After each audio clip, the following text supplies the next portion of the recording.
Welcome back, everybody, to the Sweet Science Media with myself, Fat Mouse. Who else we got here? I'm Cash with a K and not a C. Sensational. Guys, we are moments away from an interview with a world-renowned Hall of Famer, Bones Adams. Fighter turned coach. We're just waiting for him to join the call. Once he is, we're going to roll the tape and we'll see you guys in a minute. Switch right over. There we go. Bones Adams, how are you, sir? I'm doing great, man. Thank you for having me. Thank you for joining us. Absolutely. Bones, we know you've been busy. You know, we spoke previously, and now you've been catching flights back and forth. Where are you at the moment? You still in Atlanta? Yes, I'm in Atlanta right now. And then I leave tomorrow to go back home. Got the guys waiting in the gym anxiously, like they're calling me, like, when you come back. But I got some business I got to take care of. And we're trying to put some fights together as well. Working on my partner Robert Gonzalez and I. We're working on some boxing, and we have TV dates, and we're just looking for a place to put them. Okay. And in terms of sort of how were the fights? You know, in Atlanta, how did they go? You know, was everything all good? Well, I went to my guy knocked this guy in the third round. He looked fantastic. He did really well. I'm starting to get a hang of it. So, as long as they listen to me, I help coach them along, and they're happy. So. See, that's the best mentality to have as a coach, and it gives confidence to the fighters as well. As long as you listen to me, we'll be fine. There's nothing cocky about that. You know what I mean? That's what Shane said when because I have a bag drill that I do. Now you have the numbers because I want them to respond. You know, and when I do that when in the fights, because I see it happen or sparring or whatever, and I did that this last fight with Shane, and Shane as soon as he's like, man, that shit works. I go, yeah, it works. Yeah, it works. Of course it does. Just let me help coach you because I'm seeing things. Don't necessarily mean right then, but it means look for this combination. Look for this. Look at me. This is never one punch. Just it's always more than one. Absolutely. That's brilliant, Coach. How did you develop this style? Like, what made you think, okay, you know what, I'm good at boxing. We know this. Yeah, that your record shows this, but I can actually teach people how to do the same thing or potentially even be better. What made you realize that I have a talent in coaching? Well, you know what, I didn't. You know, my good friend and like my godfather Stitch, Duran, Jacob, he just. I know he was like, oh, you should be a trainer with a mirror. A mirror was in my gym. Yeah. I was saying things, and that day he was like, man, you should be a coach. I go, F that. No way. I'm not training nobody. The next thing you know, he kept, are you training people yet? Training people yet? And then about 6 months later, I started going back to the gym and started working with people. And I just kind of like, I just knew that I was the type of person that I wanted to be everything that I didn't have. I mean, I had some good trainers when I was in Detroit and stuff like that, was teaching me, but the main thing was I had to learn on my own. My dad claimed to be my trainer. His training was, hey, you're getting hit with the right hand.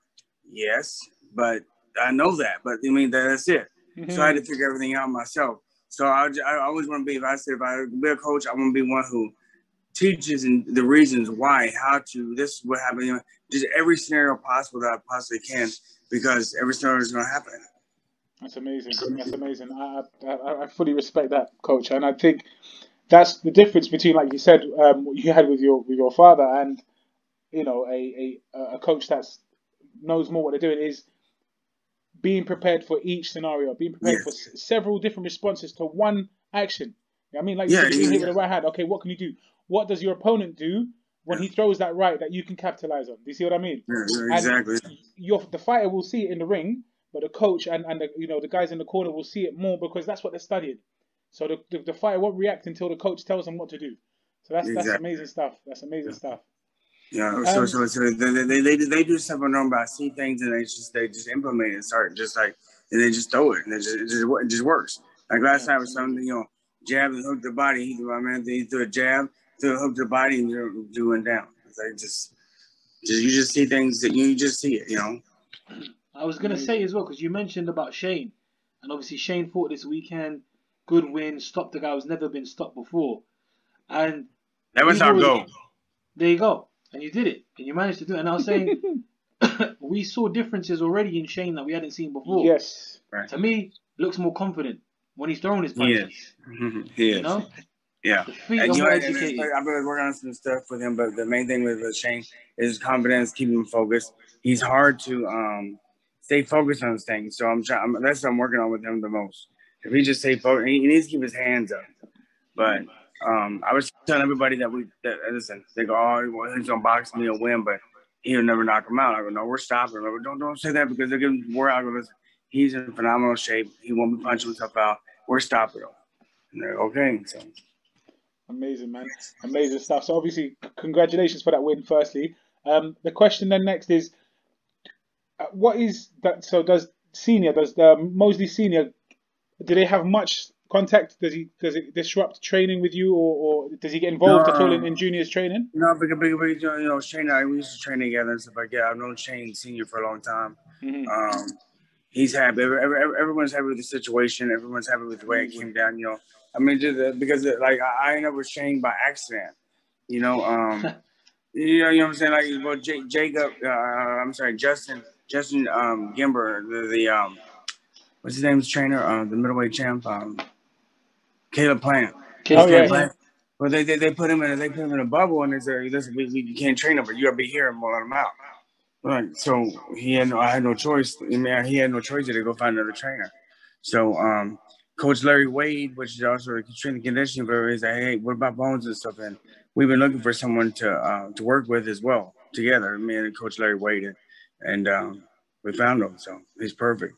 It's amazing. It's amazing how things work out, and hopefully it's just onwards and upwards with yourself and with Mosley Jr. and with the rest of the guys. The potential he has is crazy.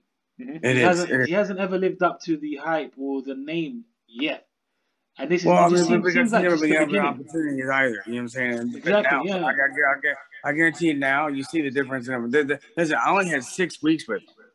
6. Yeah. So imagine wait after a year goes by. It's crazy. Imagine after a year goes by and things he's gonna be learning, things he's gonna be just doing. Yeah. Just amazing. And plus, he wants to learn.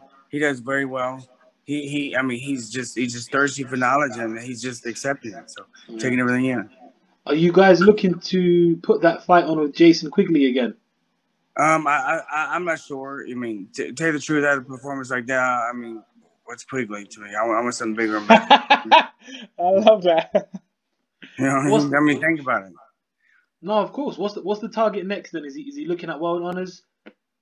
I don't know what their plans on, because it's gonna be with his manager and Robert Diaz. They'll probably take care of that. So yeah.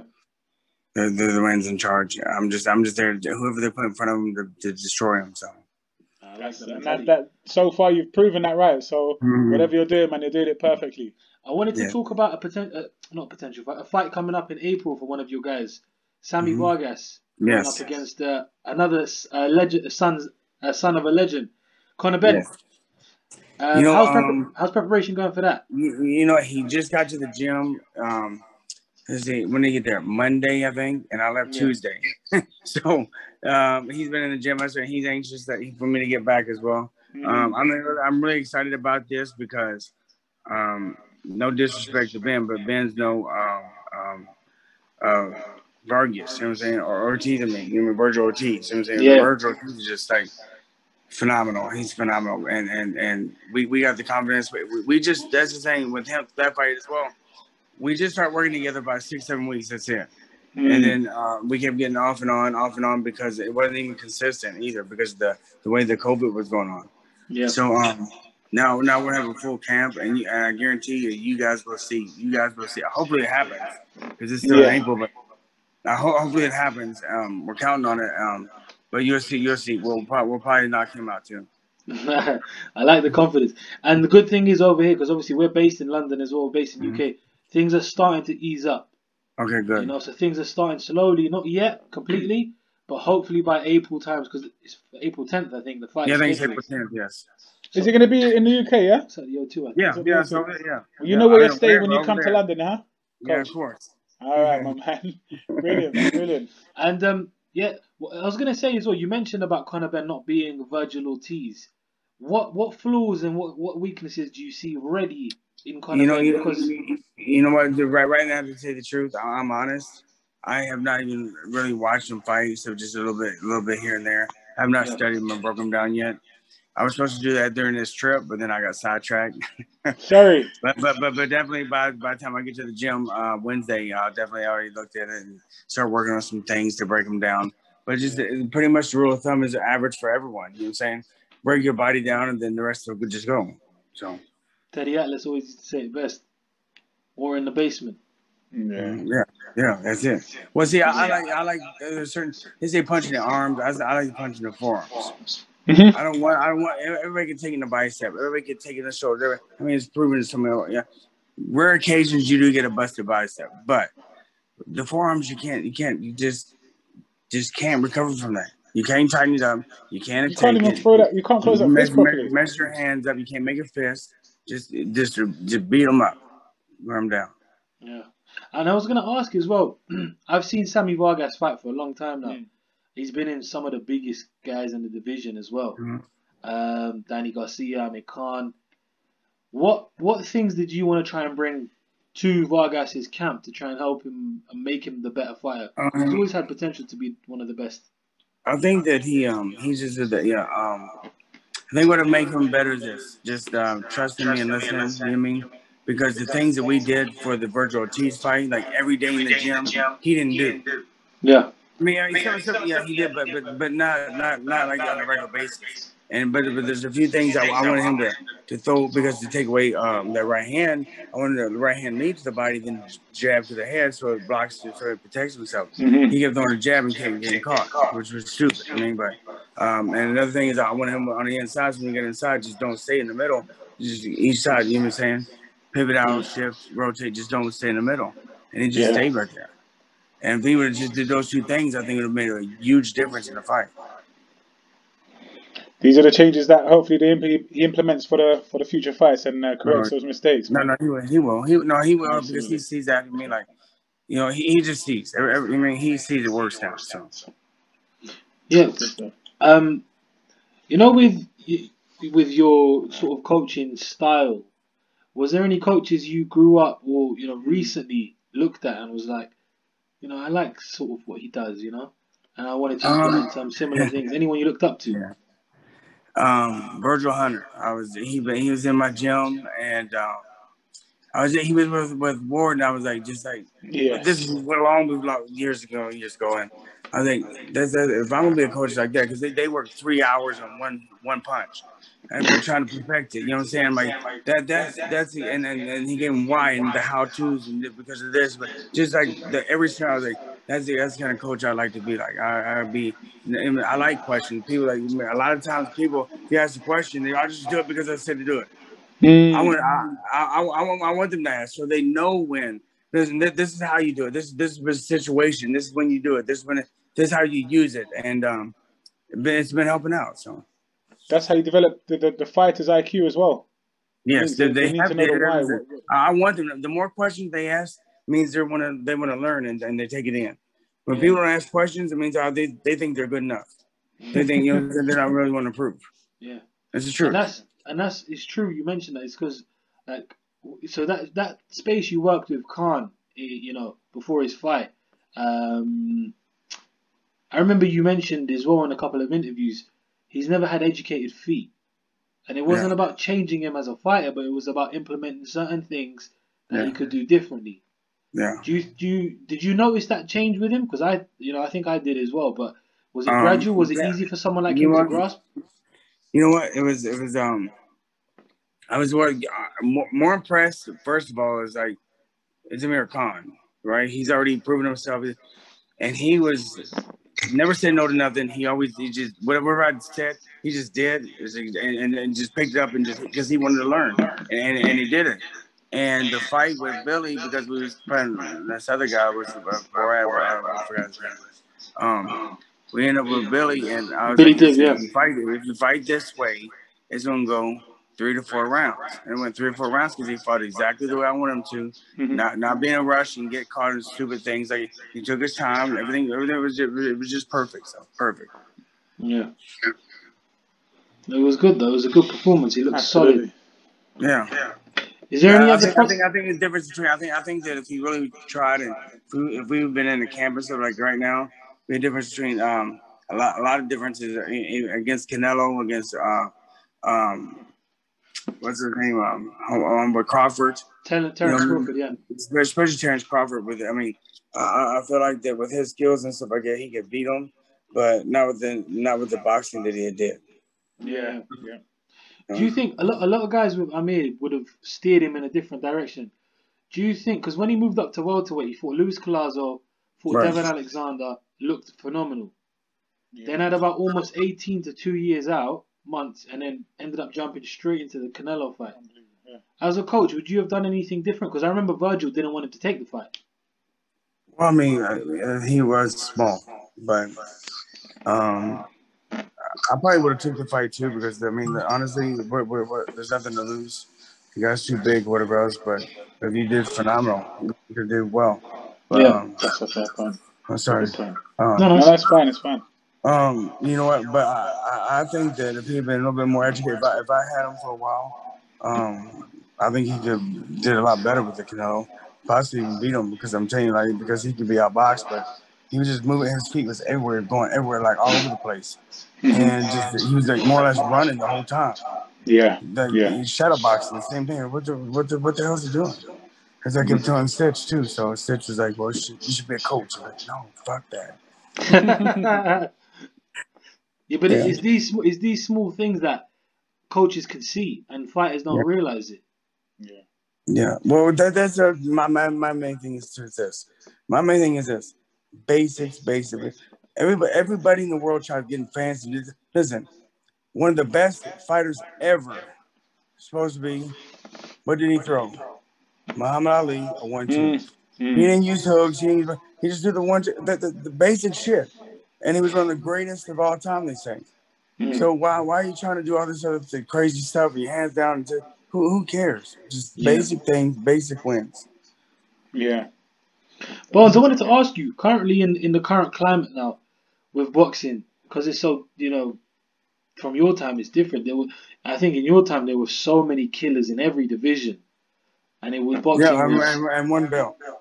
Exactly. Yeah. Now, and this is exactly what I was going to ask you. There's so many different champions now. In your opinion, in your humble opinion, who do you give the pound for pound crown to at the moment? It's hard for me to say right now because,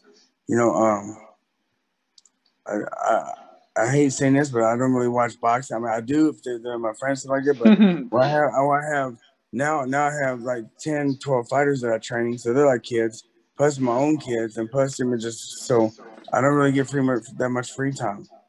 But I had to say Manny right now because just because the only person that can beat Manny's Manny. You know what I'm saying? And he's a phenomenal fighter, and he always has been. Yeah. The ones still fight. I still think Floyd's the best. No. Don't get me wrong. Floyd's definitely the best ever. But I think for right now, they're still currently fighting to be Manny. So you think Manny can beat the likes of Terrence or Errol Spence? Yeah, if trained properly, if done the right thing, if he really wants to, with the power and speed that he has, then he takes a great shot. Yeah, he got knocked out by one, but I mean, look, he got knocked out by one of the greatest fighters ever as well. So, so you are just, I think you can beat him. I think you can beat him. Yeah.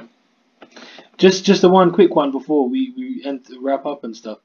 Here in the UK, there's two big heavyweights, both champions, both very big figures in the UK. We've obviously got Anthony Joshua and Tyson Fury. And this debate has been going on for a long time here, but now on the global stage as well. If these guys do meet, who do you think wins and why? From what you've seen on a coach's perspective. Whoever hires me. That's who's gonna get the advantage. That's the best answer. That is actually the best answer. And I wanted to say this a few times, but this whole conversation, Coach, you've said a few things, and it's been the same theme. I believe this, and I can do it. I believe this, I can do it. And it's that self-belief that I believe it's what gets you and your fighters through it. If you don't have that self-belief, if you don't have that positivity, if you're not sure of yourself, of course you're not going to perform as well as you could if you had that belief. And that's why Shane did so well. Yeah, Well, absolutely. You breed that confidence, so you give the fighters the confidence. You've got the confidence in yourself, obviously, because you're proven. They might not have it initially, but once they start to see, this is what Bones brings to the table. And this is not just in boxing. Forgive me, I'm not trying to get philosophical, but this is not just in boxing or in combat sports. This is just in everything. You have that belief, and you can get very far, if not anywhere. You see what I mean? Yes, and I think that's for me, that's the main take home from this. I'm not even trying to discredit you as a coach, but it's your self belief that for me is amazing. But it's the truth. You hit it right on the nail, right on the head. The confidence I bring is everything, and I teach you the basic things, and just should they get, and then they feel really confident and they do it, and my confidence overflows into them. So they just and you see in Shane, you just see him just confident. He was just relaxed. He was just. And that's something just that I know for a fact that I brought into him. Because I love that kid. Absolutely. Well, we wish you all the best with him. But I mean, but Tyson Fury, listen, I think Anthony Joshua could beat him if he trained properly and prepared properly, and he has to want to change as well. But Tyson Fury is definitely going to win probably just because he just be himself. He don't have to change. He don't do nothing. So any given Sunday is Tyson's fight, but if AJ goes in there with the right game plan and the right training, he could clinch it. I think so. Yes, I think so. I think so because listen. I was in Vegas and I have a heavyweight. Well, I mean, I'm trying to get a stable heavyweight right now, but you've got Hunter, right? Huh? I'm 230 pounds. I'm 230 pounds, coach. If you're ready, let's go. I'm ready. Hey, heavyweights, I can't go wrong with a heavyweight. I'm a heavyweight. I have Hunter now, Mike Hunter, but I also have another guy named Xavier Vigney. He got sick and couldn't fight, but he's like 6'8". We went into Top Rank to spar him there and get out. Got kicked us out. When he was in the ring. Yeah, Tyson Fury is like, now we're done. Not the work we're looking for today. Yeah, see. I got another guy named Jeremiah Hilton. Milton. I think he's trying to get signed over there in England as well to match him. So okay, so should hopefully be over this a lot shortly. So then we might see them in the ring against one of these guys. You never know. Yes. Self-belief. Yes. What do you mean you never know, Coach? Come on, man. Coach is gonna get them in there. Absolutely. Yes. Listen, if you give an opportunity, man, I'm ready right now. So I'm ready. Amazing. Just quickly as well. What's the latest on Michael Hunter anyway? He's been in active for quite a bit. He's back in the gym. He's back in the gym. He's got the mandatory for the IBF. They're trying to put that together now. They're doing a purse bid, and we're just everything's kind of on hold right now for whoever wins the purse bid. Yeah. But he's ready. He's back. He's in and out of the gym. Mike and I have that relationship because I know since it was a child as well. Kind of like the father son. I gotta let Mike be Mike. You know what I'm saying? Yeah. Everybody goes and check. Listen, let him do what you want. Just take that and take the best thing he does and just enhance that. So and just go with it. He's quality. He's a very underrated fighter.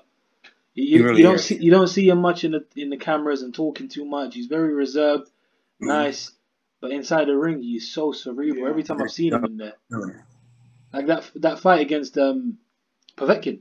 Yes. I thought he won clearly. Yeah, in my opinion. And it was a big step up because you've seen what Povetkin's already done against Dillian White a couple of months ago. Yeah.